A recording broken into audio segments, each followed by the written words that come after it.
Time అయిపోయింది అని తెలుసుకోవడానికి. వీటన్నిటినీ దేవుడు లేఖనాలలో రాయించాడు మనము సిద్ధపడడానికి, సమస్తమును గ్రహించి మన హృదయాన్ని సరిచేసుకోవడానికి, ఆలోచనలను సరిచేసుకోవడానికి, దేవునికి అంగీకార యోగ్యముగా జీవించడానికి. ఒక్కొక్క విషయాన్ని మన బలహీనతను ఒక్కొక్కటి సరిచేసుకోవడానికి ఎంత సమయం పడుతుంది? అంత త్వరగా సరిచేసుకోగలమా?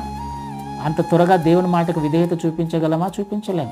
అంత త్వరగా తగ్గింపు జీవితం వస్తుందా? రాదు. అంత త్వరగా ఇతరులను ప్రేమించగలమా? ప్రేమించలేం. క్షమించగలమా? క్షమించలేం. మరి ఎన్ని పెట్టుకొని ఒక్కొక్కటిగా సరి చేసుకోకపోతే ఆయన రాకడ సడన్గా వచ్చినప్పుడు ఏంటి పరిస్థితి? నిత్య నరకమేగా. అందుకని దేవుని మహాకృప వలన దేవుడు మరొక అవకాశాన్ని మనకి ఇస్తూ ఉన్నాడు. మహాకృప వలన ఆయన అన్ని లెక్కలు మన ముందుకు తీసుకొని వచ్చాడు. సమయము లేదు. 69 వారాలు గడిచిపోయాయి. ఒక్క వారం ఉంది.